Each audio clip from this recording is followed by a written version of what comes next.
Good morning friends. આજે ધોરણ 12ની અંદર ચેપ્ટર નંબર 9 સવર્ગ સંયોજનો એના વિશે થિયરી અને એને સંદર્ભમાં કેટલાક એમસીક્યુ છે આપણે ડિસ્કસ કરીશું. ચેપ્ટર નંબર 9 સવર્ગ સંયોજનો બહુ જ ઇમ્પોર્ટન્ટ અને કન્સેપ્ટફુલ ચેપ્ટર છે. તો આપણે સ્ટાર્ટ કરીએ છીએ ધોરણ 12ની અંદર ચેપ્ટર નંબર 9 સવર્ગ સંયોજનો. પહેલાં તો ટાઇટલ છે સવર્ગ સંયોજન એટલે શું, તો પહેલાં ફંડામેન્ટલ સમજીએ. સવર્ગ સહસંયોજક બંધ ધરાવતું સંયોજન અને સવર્ગ સંયોજન કહેવાય. પણ જો તમારે ડિટેલમાં બોલવું હોય કે સવર્ગ સંયોજનો કોને કહેવાય તો વ્યાખ્યા જરા ધ્યાનથી જોજો. જ્યારે સક્રાંતિ ધાતુ પરમાણુ કે આયન, સક્રાંતિ ધાતુ પરમાણુ પણ હોઈ શકે કે આયન પણ હોઈ શકે. જો ઇલેક્ટ્રોન ગુમાવે મેળવે તો આયનમાં કન્વર્ટ થાય છે અને ઇલેક્ટ્રોનની કોઈ આપલે ના કરે તો તટસ્થ પરમાણુ એઝ ઇટ ઇઝ રહે છે. तो सक्रांति परमाणु की आयन ए लिगेंड पासेથી ઇલેક્ટ્રોન યુગ્મ મેળવીને તેની સાથે સવર્ગ સહસંયોજક બંધથી જોડાય તો આવા સંયોજનોને સંકીર્ણ સંયોજનો કહેવાય. ઇટ મીન્સ જે સક્રાંતિ ધાતુ આયન છે એ લિગેન્ડ પાસેથી ઇલેક્ટ્રોન યુગ્મ મેળવે છે અને તેની સાથે સવર્ગ સહસંયોજક બંધ બનાવે છે તો આપણે આવા સંયોજનોને સવર્ગ સંયોજનો અથવા તો સંકીર્ણ સંયોજનો એવું નામ આપી શકાય છે. તો અહીંયા તમે જુઓ છે સક્રાંતિ ધાતુ કહું એટલે ડી વિભાગના મોટા ભાગના તત્વો સક્રાંતિ ધાતુ છે. કારણ કે એ લોકો રંગીન દ્રાવણો બનાવી શકાય છે, એ લોકો સક્રાંતિ કરે છે એટલા માટે એનો સક્રાંતિ આયન કહેવાય. હવે નવો શબ્દ તમારા માટે લિગેન્ડ આવ્યો છે. લિગેન્ડ એટલે શું? તો લિગેન્ડ ઇંગ્લિશ વર્ડ છે, એનો કોઈ ગુજરાતી નથી, પણ લિગેન્ડનો મીનિંગ એવો થાય છે જે ઘટક પોતાની પાસે રહેલા વધારાના ઇલેક્ટ્રોન યુગ્મ છે એનું દાન સક્રાંતિ ધાતુ આયનને કરે છે અને તેની સાથે સવર્ગ સહસંયોજક બંધ બનાવે તો જે ઘટકે આપ્યું છે એને કહેવામાં આવે છે લિગેન્ડ. મતલબ જે ઇલેક્ટ્રોન યુગ્મનું દાન કરે છે એને આપણે લિગેન્ડ તરીકે ઓળખીશું. તો જ્યારે પણ લિગેન્ડનો કન્સેપ્ટ આવે તો એક વસ્તુ બહુ જ ક્લિયર રાખવાનું, પોતાની પાસે રહેલા અબંધકારક ઇલેક્ટ્રોન યુગ્મનું દાન સક્રાંતિ ધાતુ આયનને કરે છે અને તેની સાથે સવર્ગ સહસંયોજક બંધ બનાવે છે તેને લિગેન્ડ કહેવાય. તો અહીંયા મેં લિગેન્ડની પણ વ્યાખ્યા લખી છે. કેટલાક ઋણ આયન કે તટસ્થ અણુ. અહીં એક વસ્તુ યાદ રાખજો, દરેક ઋણ આયન એ લિગેન્ડ તરીકે વર્તી શકે છે. દાખલા તરીકે તમે Cl- બોલો એ ઋણ આયન છે, લિગેન્ડ તરીકે વર્તી શકે છે. Cn- બોલો લિગેન્ડ તરીકે, કે દરેક ઋણ આયન છે એ લિગેન્ડ તરીકે વર્તી શકે છે. ધોરણ 11 ની અંદર ચેપ્ટર નંબર 7 સંતુલનમાં કન્સેપ્ટ પોઈન્ટ આપેલો છે.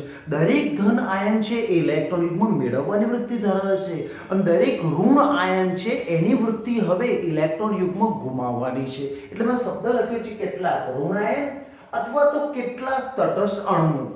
દાખલા તરીકે NH3 એની પર કોઈ વીજભાર નથી, તટસ્થ છે. H2 ઉપર કોઈ વીજભાર નથી, તટસ્થ છે. પરંતુ NH3 માનો નાઇટ્રોજન પાસે વધારાના અબંધકારક ઇલેક્ટ્રોન યુગ્મ છે જેથી એ દાન કરશે તો આપણે લિગેન્ડ કહીશું. H2O પાણી પાસે કોઈ અત્યારે વીજભાર નથી, તટસ્થ છે. પણ પાણીમાં રહેલો ઓક્સિજન છે ઇલેક્ટ્રોન યુગ્મનું દાન કરે છે એટલે લિગેન્ડ કહેવામાં આવે છે. કેટલાક ઋણ આયન કે તટસ્થ અણુઓ પોતાની પાસે રહેલા વધારાના ઇલેક્ટ્રોન યુગ્મનું દાન સક્રાંતિય ધાતુ આયનને કરી તેની સાથે સવર્ગ સહસંયોજક બંધથી જોડાય તો તેને લિગેન્ડ કહેવાય. તો એક વસ્તુ માઇન્ડમાં એટલું ક્લિયર રાખવું, જે ઇલેક્ટ્રોન યુગ્મનું દાન કરે છે અને સવર્ગ સહસંયોજક બંધ બનાવે છે એને લિગેન્ડ કહેવામાં આવે છે. એક બુકમાં એક શબ્દ પણ છે દ્વિક્ષાર, ડબલ સોલ્ટ. બાળકોને ક્લિયર નથી અને આમાંથી ક્વેશ્ચન પૂછાઈ શકે છે. ડબલ સોલ્ટ એટલે શું? બે કે તેથી વધારે ક્ષારો છે એનું જલીય દ્રાવણ લેવાનું, પાણીમાં બનાવેલું દ્રાવણ, એને મિક્સ કરવાનું અને જે નવું દ્રાવણ બનાવીશું એ દ્રાવણ જો મૂળ ઘટકોના ગુણધર્મ જાળવી રાખે, મૂળ ક્ષારોના ગુણધર્મ જાળવી રાખે તો તેને ડબલ સોલ્ટ કહેવાય. બે કે તેથી વધારે ક્ષારો એટલે ક્ષારોનું જલીય દ્રાવણ છે એના મિશ્ર કરતા બનતો નવો ક્ષાર કે જે મૂળ ક્ષારોના ગુણધર્મ જાળવી રાખે છે. અહીંયા બે કે બે કરતા વધારે ક્ષારનું જલીય દ્રાવણ બનાવવાનું છે અને મિક્સ કરવાનું છે અને જે નવો ઘટક બને છે એ નવો ઘટક છે એમાં દરેક જે મૂળ ઘટક હતા એ પોતાનો ગુણધર્મ એઝ ઇટ ઇઝ જાળવી રાખે છે તો આપણે એને દ્વિક્ષાર કહેવામાં આવે છે. આપણી બુકની અંદર 3 દ્વિક્ષાર આપેલા છે, જરા ધ્યાનથી જોજો. ઇમ્પોર્ટન્ટ કાર્નેલાઇટ શબ્દ 12મા ધોરણની બુકની અંદર આપેલો જ છે. કાર્નેલાઇટ એ ડબલ સોલ્ટ. કેમ ડબલ સોલ્ટ? એનું સૂત્ર જુઓ. KCl into MgCl2 into 6H2. આમાં તમે જો ધન આયન તરીકે K+ પણ છે અને Mg+2 પણ છે. એક કરતા વધારે ધન આયન છે અને જ્યારે પણ એક કરતા વધારે ધન આયન આવેલા હોય એટલે ડબલ સોલ્ટ એટલે કે દ્વિક્ષાર તરીકે વર્તી શકે છે. તો KCl into MgCl2 into 6H2O એ કાર્નેલ આયનનું અણુસૂત્ર છે. મોહરનો ક્ષાર પરીક્ષામાં બહુ વખત પૂછાય છે. મોહરનો ક્ષાર તો એનું અણુસૂત્ર પહેલા જોઈ લઈએ. FeSO4 into NH4 twice SO4 into 6H2O. Ferrous sulphate, ammonium sulphate અને પાણી એટલે કે એનું બીજું નામ છે ફેરસ એમોનિયમ સલ્ફેટ, જેને મોહરનો ક્ષાર પણ કહેવાય. ફેરસ એમોનિયમ સલ્ફેટ જેને મોહરનો ક્ષાર કહેવામાં આવે છે. અમુક વખતે પરીક્ષામાં મોહરનો ક્ષાર કે એટલે આપણે યાદ રાખવાનું ferrous ammonium sulphate. It means FeSO4 into NH4 twice SO4 into 6H2O એનું અણુસૂત્ર છે. અહીંયા તમે ધન આયન જોઈ શકો છો. Fe+2 ધન આયન છે અને NH4+ પણ ધન આયન છે. એક કરતા વધારે ધન આયન હાજર છે એટલે કે એને ડબલ સોલ્ટ કહેવામાં આવે છે. આવું એક ત્રીજું ઉદાહરણ પોટાશ આલમ. પોટાશ એલમ, એલમનો મતલબ આપણે ફટકડી કહેવામાં આવે છે. પોટાશ આલમ જેનું અણુસૂત્ર છે KAl into SO4 twice into 12H2O. KAl into SO4 twice into 12H2O. આ પોટાશ એલમનું અણુસૂત્ર છે. અંદર તમે જોઈ શકો છો ધન આયન K+ પણ છે, ધન આયન Al+3 પણ છે. એટલે એક કરતા વધારે ધન આયનો હાજર છે. ઇટ મીન્સ એને ક્ષાર દ્વિક્ષાર તરીકે ઓળખવામાં આવે છે. ખાસ ઇમ્પોર્ટન્ટ કોઈ પણ દાખલા તરીકે મોરનો ક્ષાર છે, હું એનું આયનીકરણ કરીશ તો અંદર રહેલા બધા જ ધન આયનો અને બધા જ ઋણ આયનો દ્રાવણમાં છૂટા પડશે. દ્વિક્ષારનો મતલબ એનું આયનીકરણ કરવામાં આવે તો જેટલા પણ ધન આયન હાજર છે, દાખલા તરીકે Fe+2, SO4-2, NH4+ આ બધા જ ધન આયન અને બધા જ ઋણ આયન દ્રાવણમાં છૂટા પડે છે. ઇટ મીન્સ કે દ્વિક્ષારમાં રહેલા આયનો પોતાના મૂળભૂત ગુણધર્મ જાળવી રાખે છે. આ કન્સેપ્ટ યાદ રાખજો. દ્વિક્ષારના નામ, એનું અણુસૂત્ર અને આયનીકરણ કરવામાં આવે તો જેટલા પણ ધન આયન હાજર હોય, જેટલા પણ ઋણ, બધા સ્વતંત્ર દ્રાવણમાં છૂટા પડી શકે છે. આ દ્વિક્ષારનો કન્સેપ્ટ. આપણે સવર્ગ સંયોજનો વિચારીએ છીએ તો સવર્ગ સંયોજનો જરા ધ્યાનથી સાંભળજો. દાખલા તરીકે તમે જોયું હશે વનસ્પતિ. મોટા ભાગે વનસ્પતિના પાંદડા લીલા હોય છે અને લીલા હોવાનું કારણ એની અંદર જે રંજક દ્રવ્ય છે એનું નામ ક્લોરોફિલ છે. અને આ ક્લોરોફિલ છે એ મેગ્નેશિયમ ધાતુનું સંકીર્ણ સંયોજન છે. ક્લોરોફિલ એ મેગ્નેશિયમ ધાતુનું સંકીર્ણ સંયોજન છે. બીજો મુદ્દો, આપણે બ્લડની વાત કરીએ તો પ્રાણીઓ, આપણે મનુષ્યના બ્લડની વાત કરીએ તો બ્લડ લાલ છે, રક્ત લાલ છે. લાલ હોવાનું કારણ અંદર હિમોગ્લોબિન નામનું રંજક દ્રવ્ય છે. આ હિમોગ્લોબિન છે એ આયન એટલે કે Fe ધાતુનું સંકીર્ણ સંયોજન છે. તો આપણે તમે જોયું હશે લોહી નીકળે તો લાઈવ હોય છે બીકોઝ ઓફ એની અંદર જે રક્તકણ જે છે, જે હિમોગ્લોબિન આપણે બોલીએ છીએ, હિમોગ્લોબિન છે એ આયન ધાતુનું સંકીર્ણ સંયોજન છે. ત્રીજા નંબરનું વિટામિન B12. તમે સાંભળ્યું હશે એને વિટામિન બી કોમ્પ્લેક્સ પણ કહેવામાં આવે છે. વિટામિન B12 એ કોબાલ્ટ ધાતુનું સંકીર્ણ સંયોજન છે. ક્લોરોફિલ મેગ્નેશિયમ ધાતુનું, હિમોગ્લોબિન આયન ધાતુનું એટલે Fe ધાતુનું અને વિટામિન B12 છે એ કોબાલ્ટ ધાતુનું સંકીર્ણ સંયોજન છે. અમુક વખતે MCQ ની અંદર અનુક્રમે પૂછી કાઢે તો ધ્યાનથી જોજો. અહીંયા પેલો ક્લોરોફિલ છે તો પ્રથમ મેગ્નેશિયમ આવશે, બીજા નંબરનું હિમોગ્લોબિન છે તો આયન આવશે, Fe આવશે, અને ત્રીજા નંબરનું વિટામિન B12 છે તો તમારો જવાબ કોબાલ્ટ જ આવશે. પરીક્ષામાં અનુક્રમે આગળ પાછળ કરી શકે છે એટલે આ વસ્તુ તમારે ખાસ મોડે કરવાનું છે. ક્લોરોફિલ એ મેગ્નેશિયમ ધાતુનું સંકીર્ણ સંયોજન છે, હિમોગ્લોબિન એ Fe આયન ધાતુનું સંકીર્ણ સંયોજન છે અને વિટામિન B12 એ કોબાલ્ટ ધાતુનું સંકીર્ણ સંયોજન છે. એટલે અહીંયા તમને અંદાજ આવી ગયો છે આ જે સંકીર્ણ સંયોજન છે એ સૃષ્ટિ માટે કેટલા બધા અનિવાર્ય છે, જીવ સૃષ્ટિ માટે બહુ જ અનિવાર્ય છે. તો આપણે જે ચેપ્ટર ભણવાનું છે, જે સંકીર્ણ સંયોજનો બોલો, સવર્ગ સંયોજનો, એ બહુ જ અગત્યનું ચેપ્ટર છે. હવે આપણે સવર્ગ સંયોજનો પર આગળ વધીએ. પ્રશ્ન થાય સવર્ગ સંયોજનો હોય કેવી રીતે? તો કોઈ પણ અણુસૂત્રની અંદર ચોરસ કૌંસ સ્ક્વેર બ્રેકેટ પાડેલો હોય એટલે તમારે સમજી લેવાનું એને સવર્ગ સંયોજન કહેવામાં આવે છે. કોઈ પણ અણુસૂત્રમાં ચોરસ કૌંસ પાડેલો હોય એટલે એને સવર્ગ સંયોજન કહેવાય. જરા ધ્યાનથી જોજો. K4 બ્રેકેટની અંદર FeCN6 જરા ધ્યાનથી જોજો. K4 જે કૌંસની બહાર છે, ચોરસ કૌંસની અંદર FeCN6 જેનું નામ છે પોટેશિયમ ફેરોસાયનાઇડ, એક સામાન્ય નામ છે. જ્યારે પણ પોટેશિયમ ફેરોસાયનાઇડ કે એટલે K4 FeCN6 ની વાત કરો. આ જે ચોરસ કૌંસ જે છે અને એની અંદર રહેલા જે ઘટકો છે સંવર્ગ સંયોજનો કહેવામાં આવે છે. જે ચોરસ કૌંસની બહાર છે એને સંવર્ગ સંયોજનો કહેવામાં આવતું નથી. તો જરા સાંભળજો. આખું એક સંકીર્ણ સંયોજન છે K4 FeCN6. જે પોટેશિયમ છે એ સંવર્ગ સંયોજનની બહાર છે. હવે જરા ધ્યાનથી જોજો, હું જે સમજાવવા માંગુ છું. સંવર્ગ સંયોજનની બહાર જે ઘટક હોય એ સંવર્ગ સંયોજન સાથે આયોનિક બંધથી જોડાયેલો હોય છે. સંવર્ગ સંયોજનની ડાબી તરફ અથવા સંવર્ગ સંયોજનની જમણી તરફ કોઈ ઘટક હોય, કોઈ આયન હોય તો સમજી લેવાનું એ આયોનિક બંધથી જોડાયેલો છે.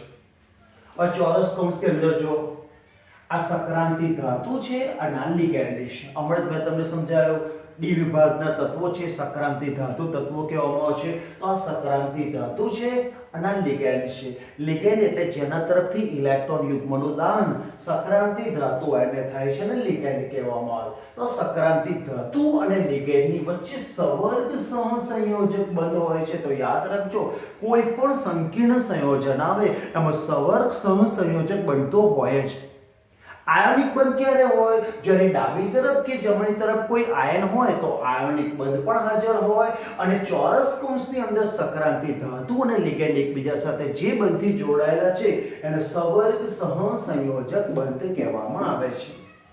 હવે હું આનું આયનીકરણ કરું છું. હવે તમને બાળકો સારી રીતે ખબર છે, આયનીકરણ તો જ થાય કે જો આયોનિક બંધ હોય. આયોનિક બંધથી જોડાયેલા ઘટકોનું જ આયનીકરણ થાય.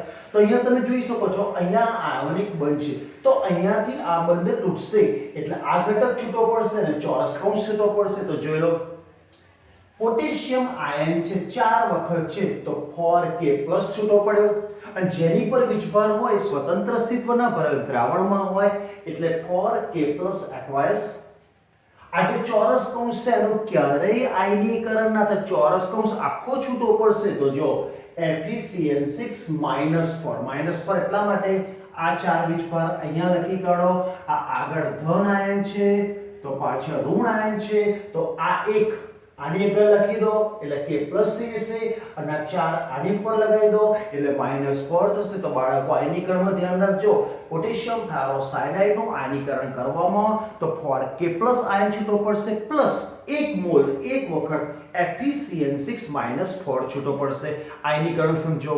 આને ચેપ્ટર 2 સાથે હું કનેક્ટ કરું તો પરીક્ષામાં એવું પૂછી શકે આનું આયનીકરણ થાય, પોટેશિયમ ફેરોસાયનાઇડનું આયનીકરણ થાય તો કુલ કેટલા આયનો ઉત્પન્ન થશે? તો તમારો જવાબ છે 4:1 એટલે કે 4 ધન આયન અને 1 ઋણ આયન એટલે કુલ 5 આયનો છૂટા પડે છે. ચેપ્ટર 2 સાથે કનેક્ટ મારીએ.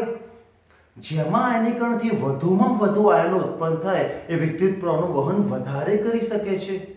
તો પરીક્ષામાં ઓપ્શન આપેલો હોય તો આયનીકરણ કરો અને આયનીકરણથી જેમાં સૌથી વધારે આયન ઉત્પન્ન થાય એ વિદ્યુત પ્રવાહનું સૌથી વધારે વહન કરી શકે છે. તો પોટેશિયમ ફેરોસાયનાઇડ છે કુલ 5 આયનો છૂટા પડે છે. હવે જરા ધ્યાનથી, આ જે કૌંસની બહારનો ઘટક હતો કે જે છૂટો પડ્યો એને કેમિસ્ટ્રીમાં પ્રતિઆયન કહેવાય. કોઈ ગમે ત્યારે તમને કે પ્રતિઆયન એટલે શું તો તમારે કહેવાનું સંકીર્ણ સંયોજનની ડાબી તરફ અથવા સંકીર્ણ સંયોજનની જમણી તરફ. ચોરસ કૌંસમાં નહીં, ચોરસ કૌંસની ડાબી તરફ અથવા ચોરસ કૌંસની જમણી તરફ જે પણ આયન હાજર હોય એને પ્રતિઆયન કહેવાય, એને કાઉન્ટર આયન કહેવામાં આવે છે. હવે ચોરસ કૌંસની અંદર શરૂઆતમાં જે ઘટક દેખાય છે, જો અહીંયા Fe, ચોરસ કૌંસનું જે પહેલો ઘટક દેખાય સંક્રાંતિ ધાતુ આયન છે. તો સંક્રાંતિ ધાતુ આયન છે અને સંક્રાંતિ ધાતુ આયન ઓલવેઝ લોઇસ એસિડ કહેવાય કારણ કે ઇલેક્ટ્રોન યુગ્મ મેળવે છે. ધોરણ 11 ચેપ્ટર નંબર 7 યાદ કરો, લોઇસ એસિડ બેઝ સિદ્ધાંત. જે ઘટક ઇલેક્ટ્રોન યુગ્મ મેળવે એને લોઇસ એસિડ કહેવાય. તો કોઈ પણ સંવર્ગ સંયોજનની અંદર સંક્રાંતિ ધાતુ આયન છે ઇલેક્ટ્રોન યુગ્મ મેળવે છે, લિગેન્ડ તરફથી મળતા ઇલેક્ટ્રોન યુગ્મનો સ્વીકાર કરે છે તો દરેક સંક્રાંતિ ધાતુ આયનને લોઇસ એસિડ કહેવાય. કન્સેપ્ટ MCQ યાદ રાખજો. દરેક સંક્રાંતિ ધાતુ આયન છે કે જે સંવર્ગ સંયોજનની અંદર છે એને લોઇસ એસિડ કહેવાય. બીકોઝ એ ઇલેક્ટ્રોન યુગ્મ, અહીંયા યુગ્મ બોલવા પડશે કારણ કે ઇલેક્ટ્રોન યુગ્મનો સ્વીકાર કરે છે. Cn માઇનસ અહીંયા તમને જે દેખાય છે, તમને Cn દેખાય છે, પણ ઓલરેડી Cn નો વિચફળ Cn માઇનસ હોય, યાદ રાખવું પડશે. તો દુનિયાના બધા જ નેગેટિવ આયન છે ઇલેક્ટ્રોન યુગ્મનું દાન કરે, અને જે ઇલેક્ટ્રોન યુગ્મનું દાન કરે એને લુઈસ બેઝ કહેવાય. એટલે બધા જ લિગેન્ડ છે એ લુઈસ બેઝ. તો યાદ રાખજો, પ્રતિ આયન જે સંકીર્ણ સંયોજન છે ડાબી તરફ અથવા જમણી તરફ જે આયન હોય, કૌંસની બહાર જે આયન છે એને પ્રતિ આયન કહેવાય. ચોરસ કૌંસની અંદર જે પહેલો જે ધાતુ હોય એ તમે મોટા ભાગે જોજો, એસટી વિક્રમે ફેંક્યો નિકુંજને પરમાણુ ક્રમાંક 21 થી પરમાણુ ક્રમાંક 30 કે જેને આપણે પ્રથમ સક્રાંતિ શ્રેણીના તત્વો કહીએ છીએ, એ સક્રાંતિ ધાતુ છે. અને સંકીર્ણ સંયોજનોમાં દરેક સક્રાંતિ ધાતુને લુઈસ એસિડ કહેવાય. સક્રાંતિ ધાતુ પછી જેટલા પણ ઘટકો ચોરસ કૌંસની હોય બધાને લિગેન્ડ કહેવામાં આવે છે. લિગેન્ડનો મતલબ ફરી તમને કહું, જે પોતાના ઇલેક્ટ્રોન યુગ્મનું દાન સક્રાંતિ ધાતુ આયનને કરે છે અને તેની સાથે સવર્ગ સહસંયોજક બંધ બનાવે છે તેને લિગેન્ડ કહેવાય. અહીંયા તમે જોઈ શકો છો 6 લિગેન્ડ છે. 6 Cn માઇનસ છે એ સક્રાંતિ ધાતુ આયન Fe સાથે જોડાયેલા છે, એટલા માટે તમે એને કહી શકો છો કે Cn માઇનસ લિગેન્ડ છે જે લુઈસ બેઝ કહેવાય. Fe સક્રાંતિ ધાતુ આયન છે અને લુઈસ એસિડ કહેવાય. હવે અમુક કોમ્પિટિટિવ એક્ઝામમાં કેવો ક્વેશ્ચન પૂછે છે, જરા ધ્યાનથી સાંભળજો. લુઈસ એસિડ અને લુઈસ બેઝ વચ્ચે કયો બંધ હોય? તમને ઓપ્શન આપે છે હાઇડ્રોજન બંધ, આયનિક બંધ, સહસંયોજક બંધ અને સવર્ગ સહસંયોજક બંધ. તો ક્લિયર યાદ રાખજો, દુનિયાનો કોઈ પણ લુઈસ એસિડ અને કોઈ પણ લુઈસ બેઝ વચ્ચે સવર્ગ સહસંયોજક બંધ હોય છે. આ લુઈસ એસિડ છે, આ લુઈસ બેઝ છે, તો એમની વચ્ચે ઓલવેઝ સવર્ગ સહસંયોજક બંધ છે. તમે 11મા ધોરણમાં સમજી ગયેલા છો કે સવર્ગ સહસંયોજક બંધ એટલે શું? બે ઘટક છે, એમાંથી એક ઘટક ઇલેક્ટ્રોનનું દાન કરે છે, બીજો ઘટક ફક્ત મેળવે છે, સામે કોઈ પાર્ટનરશિપ કરતો નથી. તો તમારે સમજી લેવાનો, એક ઘટક ઇલેક્ટ્રોન યુગ્મ આપે છે અને બીજો ઘટક મેળવી લે છે. બીજો ઘટક સામે ઇલેક્ટ્રોન યુગ્મ આપતો નથી, ફક્ત મેળવી લે છે, તો એમની વચ્ચે સવર્ગ સહસંયોજક બંધ બને. ઉદાહરણ તરીકે વ્યવહારિક લાઈફથી આપણે વિચારીએ તો પેરેન્ટ્સ છે એ આપણને હેલ્પ કરે છે, આપણી જરૂરિયાતો પૂરી કરે છે, તો બધા જ પેરેન્ટ્સ છે આપણને લિગેન્ડ કહેવાય. અને આપણે એમની પાસેથી મેળવીએ છીએ, એનો મતલબ એવું કહેવાય કે આપણે સક્રાંતિ ધાતુ છે, પેરેન્ટ્સ છે, લિગેન્ડ છે. પેરેન્ટ્સ તરફથી જે મળે છે આપણે મેળવીએ છીએ, તો પેરેન્ટ્સ ઇલેક્ટ્રોન યુગ્મ, સમજાવવા માટે શબ્દ બોલું છું, પેરેન્ટ્સ જે આપે છે એ આપણે મેળવીએ છીએ, તો પેરેન્ટ્સ છે એને કહેવામાં આવે છે લિગેન્ડ, આપણે કહેવાય સક્રાંતિ ધાતુ. સમજવા માટે વ્યવહારિક ઉદાહરણ આપું છું. તો મૂળ મુદ્દા પર પાછા આવીએ. કોઈ પણ લુઈસ એસિડ અને કોઈ પણ લુઈસ બેઝ વચ્ચે સવર્ગ સહસંયોજક બંધ બને છે. આ શબ્દ બહુ જ યાદ રાખજો.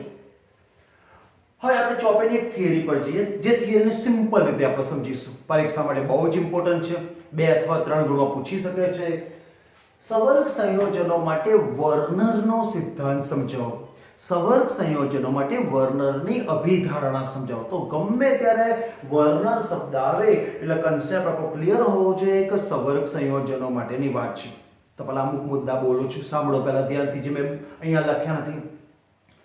સર આલ્ફ્રેડ વર્નરને સવર્ગ સંયોજનોના પિતા તરીકે ઓળખવામાં આવે છે, કારણ કે સૌપ્રથમ એમણે કોબાલ્ટ ક્લોરાઇડ અને એમોનિયા વચ્ચે પ્રક્રિયા કરીને સવર્ગ સંયોજનો બનાવ્યા હતા. ફરી બોલું છું, સવર્ગ સંયોજનોના પિતા તરીકે સર આલ્ફ્રેડ વર્નરને ઓળખવામાં આવે છે. તેમણે સૌપ્રથમ કોબાલ્ટ ક્લોરાઇડ અને એમોનિયા વચ્ચે પ્રક્રિયા કરી સૌપ્રથમ સવર્ગ સંયોજનો બનાવ્યા હતા. પહેલો મુદ્દો લખી શકાય એવો છે, એટલે ધ્યાનથી સાંભળજો. બીજું, વર્નરની અભિધારણા પ્રમાણે બધા જ સવર્ગ સંયોજનો, બધા જ સંકીર્ણ સંયોજનો છે, 2 પ્રકારની સંયોજકતા ધરાવે છે. પ્રાથમિક સંયોજકતા અને દ્વિતીય સંયોજકતા. ફરી સમજાવું છું, બધા જ સવર્ગ સંયોજનો 2 પ્રકારની સંયોજકતા ધરાવે છે, પ્રાથમિક સંયોજકતા અને દ્વિતીય સંયોજકતા. અહીંયા તમારા 2 મુદ્દા થઈ ગયા. ત્રીજો મુદ્દો, હવે જરા ધ્યાનથી સાંભળજો. તમને એવું થાય પ્રાથમિક સંયોજકતા એટલો શું? તો સાંભળો, તે આયોનિક બંધથી જોડાયેલ છે તેનું આયનીકરણ શક્ય છે. કોઈ પણ સવર્ગ સંયોજનોમાં પ્રાથમિક સંયોજકતા કે એટલે તમારા આ પ્રાથમિક સંયોજકતા છે. પ્રાથમિક સંયોજકતા આયોનિક બંધથી જોડાયેલી છે તેનું આયનીકરણ શક્ય છે, તેનું આયનીકરણ 100% થાય. Because of there is presence of ionic bond, તેમાં આયોનિક બંધ હાજર છે એટલે એનું આયનીકરણ થાય છે. આ બાજુ દ્વિતીય સંયોજકતા, તેનું આયનીકરણ શક્ય નથી કારણ કે તે બિન આયોનિક બંધ એટલે કે સવર્ગ સહસંયોજક બંધ ધરાવે છે. તમે આ દ્વિતીયક સંયોજકતા જોઈ શકો છો. આ દ્વિતીયક સંયોજકતાનું ક્યારેય આયનીકરણ ના થાય કારણ કે અંદર બિન આયોનિક બંધ છે. બિન આયોનિક બંધની અંદર સવર્ગ સહસંયોજક બંધ છે અને સવર્ગ સહસંયોજક બંધ ક્યારેય આયનીકરણ પામતો નથી. તો સમજી લો, પ્રાથમિક સંયોજકતા આયનીકરણ થાય છે કારણ કે આયોનિક બંધથી જોડાયેલો છે. દ્વિતીયક સંયોજકતા તેનું આયનીકરણ થતું નથી કારણ કે સવર્ગ સહસંયોજક બંધથી જોડાયેલ છે. ચોથો મુદ્દો, પ્રાથમિક સંયોજકતા એટલે સક્રાંતિ ધાતુ આયનનો ઓક્સિડેશન. આ શબ્દ બહુ ધ્યાનથી સાંભળજો, એક્ઝામમાં એમસીક્યુ પૂછે છે કે પ્રાથમિક સંયોજકતા સુધી ઇટ મીન્સ તમારે સક્રાંતિ ધાતુ, આ જે સક્રાંતિ ધાતુ છે એનો તમારો ઓક્સિડેશન આંક શોધો. ઇટ મીન્સ તમે પ્રાથમિક સંયોજકતા શોધી કાઢી છે. તો સાંભળજો, પ્રાથમિક સંયોજકતા એટલે સક્રાંતિ ધાતુ આયનનો ઓક્સિડેશન આંક. પરીક્ષામાં પૂછ્યો પ્રાથમિક સંયોજકતા શોધો, ઇટ મીન્સ એ જે સંકીર્ણ સંયોજન છે એમાં રહેલા સક્રાંતિ ધાતુઓનો તમારે ઓક્સિડેશન આંક શોધવાનું છે. દ્વિતીયક સંયોજકતા એટલે શું? તો દ્વિતીય સંયોજકતા એટલે સવર્ગાંક. અને સવર્ગાંક કદાચ ખબર ના પડે તો તેમાં રહેલા કુલ સવર્ગ સહસંયોજક બંધની સંખ્યાને સવર્ગાંક કહેવાય. દ્વિતીયક સંયોજકતા એટલે સવર્ગાંક. અને સવર્ગાંક કદાચ નથી ખબર પડતી તો અંદર કુલ કેટલા સવર્ગ સહસંયોજક બંધ બને છે? જો અહીંયા 6 લિગેન્ડ છે, 6 CN- લિગેન્ડ છે. હવે તમને સમજાવું છું. એક CN એક ઇલેક્ટ્રોન યુગ્મનું દાન કરે, એક CN- છે એક ઇલેક્ટ્રોન યુગ્મનું દાન કરે અને એક ઇલેક્ટ્રોન યુગ્મનું દાન કરે તો એક સવર્ગ સહસંયોજક બંધ બનાવે. એટલે દરેક એક CN- એક સવર્ગ સહસંયોજક બંધ બનાવે. અહીંયા 6 CN- છે એટલે કુલ 6 સવર્ગ સહસંયોજક બંધ બનાવે છે. એનો મતલબ તમે કહી શકો છો અહીંયા દ્વિતીય સંયોજકતા 6 છે કારણ કે 6 સવર્ગ સહસંયોજક બંધ બનાવે છે અને સવર્ગ સહસંયોજક બંધની કુલ સંખ્યાને સવર્ગાંક કહેવામાં આવે છે. તો યાદ રાખજો મિત્રો, પ્રાથમિક સંયોજકતા એટલે સક્રાંતિ ધાતુ આયનનો ઓક્સિડેશન આંક અને દ્વિતીય સંયોજકતા એટલે કે સવર્ગાંક, જેનો જવાબ 4 અથવા 6 જ આવે છે. સવર્ગાંકનો જવાબ ઓલવેઝ 4 અથવા 6 જ આવે છે. આ શબ્દ યાદ રાખજો. આગળ, આ જે પ્રાથમિક સંયોજકતા છે ઋણ આયન વડે સંતોષાય છે. કોઈ કે સર ખબર ના પડી. તો પ્રાથમિક સંયોજકતા જો પાછળ ઋણ આયન છે, બધી જ પ્રાથમિક સંયોજકતા ઋણ આયન વડે સંતોષાય છે. જ્યારે દ્વિતીયક સંયોજકતા એ જરા ધ્યાનથી સાંભળો, ઋણ આયન કે તટસ્થ અણુ વડે સંતોષાય. કારણ કે મેં હમણાં તમને કીધું દ્વિતીયક સંયોજકતા લિગેન્ડ દ્વારા દર્શાવવામાં આવે. લિગેન્ડ કેટલા સવર્ગ સહસંયોજક બંધ બનાવે એના દ્વારા દર્શાવે અને લિગેન્ડનો વીજભાર ઋણ આયન પણ હોઈ શકે અને તટસ્થ પણ હોઈ શકે. એટલા માટે મેં લખ્યું છે તે ઋણ આયન કે તટસ્થ અણુ વડે સંતોષાય છે. તો અહીંયા તમે જો પ્રાથમિક સંયોજકતા અને દ્વિતીયક સંયોજકતા વચ્ચેનો તફાવતના સંદર્ભમાં પણ મેં સમજાવ્યો છે. વર્ણનના સિદ્ધાંતમાં તો પ્રાથમિક સંયોજકતાના મુદ્દા પહેલા લખી કાઢો, દ્વિતીયક સંયોજકતાના મુદ્દા બાદમાં લખી કાઢો. તમારા અહીંયા 8 મુદ્દા તો થઈ ગયા. હજુ આગળ વધીએ, જરા સાંભળજો. ચોરસ કૌંસમાંની સ્પીસીઝને સવર્ગ સ્પીસીઝ, દાખલા તરીકે ચોરસ કૌંસ છે તો ચોરસ કૌંસની સ્પીસીઝ એટલે ઘટકને તમે સવર્ગ સ્પીસીઝ અથવા સંકીર્ણ પણ કહેવામાં આવે છે. કોઈ પણ સવર્ગ સંયોજક આજે ચોરસ ઘટક અને એની અંદર આવેલા ઘટકોને ટૂંકમાં સવર્ગ સ્પીસીઝ કહેવામાં આવે છે. જ્યારે ચોરસ કૌંસમાંની બહારના આયનો છે એને પ્રતિ આયન કહેવામાં આવે છે. તમે જોઈ શકો છો ચોરસ કૌંસની ડાબી તરફ અથવા જમણી તરફ કોઈ પણ આયન હાજર હોય તો તેને પ્રતિ આયન તરીકે ઓળખવામાં આવે છે. તો અહીંયા તમારા વર્ણનના સિદ્ધાંતની અભિધારણા કમ્પ્લીટ. એકવાર રિમાઇન્ડ કરી દઉં ફટાફટ. આલ્ફ્રેડ વર્નરને સવર્ગ સંયોજનના પિતા કહેવામાં આવે છે કારણ કે તેમણે કોબાલ્ટ ક્લોરાઇડ અને એમોનિયા વાયુ વચ્ચે પ્રક્રિયા કરી ઘણા સવર્ગ સંયોજનો સૌપ્રથમ મેળવ્યા હતા. પોઈન્ટ નંબર 2, કોઈ પણ સવર્ગ સંયોજન હોય બે પ્રકારની સંયોજકતા ધરાવે છે. એક પ્રાથમિક સંયોજકતા, બીજી દ્વિતીયક સંયોજકતા. પ્રાથમિક સંયોજકતા તેનું આયનીકરણ થાય છે કારણ કે તે આવણિક બંધથી જોડાયેલી છે. પ્રાથમિક સંયોજકતા એટલે સક્રાંતિક ધાતુ આયનનું ઓક્સિડેશન. પ્રાથમિક સંયોજકતા ઋણ આયન વડે સંતોષાય છે, ઋણ આયનથી જોડાયેલી હોય છે. દ્વિતીય સંયોજકતા તે બિનઆયનિક બંધથી જોડાયેલી છે એટલે કે સવર્ગ સહસંયોજક બંધથી જોડાયેલી છે. દ્વિતીયક સંયોજકતા એટલે કે સવર્ગાંક એટલે કે કુલ સવર્ગ સહસંયોજક બંધની સંખ્યા. અને દ્વિતીય સંયોજકતા ઋણ આયન અથવા તટસ્થ અણુ વડે સંતોષાય છે.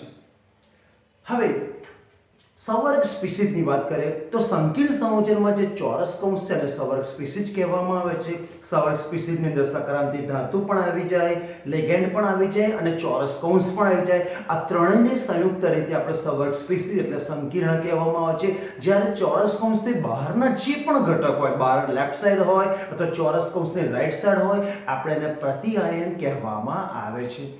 તો અહીંયા બોર્ડ પર જે મુદ્દા હતા એ મુદ્દાનો મેં કન્સેપ્ટ ક્લિયર કર્યો, સિમ્પલ રીતે સમજાવવાનો પ્રયત્ન કર્યો છે.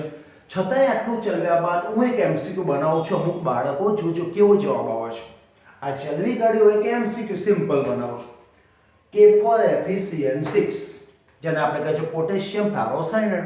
હવે કદાચ એક સમય ક્વેશ્ચન આવે, પોટેશિયમ ફેરોસાયનાઇડનું આયનીકરણ કરવામાં આવે તો કેટલા CN- છૂટા પડશે? ઓપ્શન તમને વિચારો, કેટલા છૂટા પડશે? તો સાંભળજો, ઘણા લોકો આવો જવાબ આપશે, સર 6. ઘણા લોકો કહેશે સર 1. જવાબ ટોટલી રોંગ છે.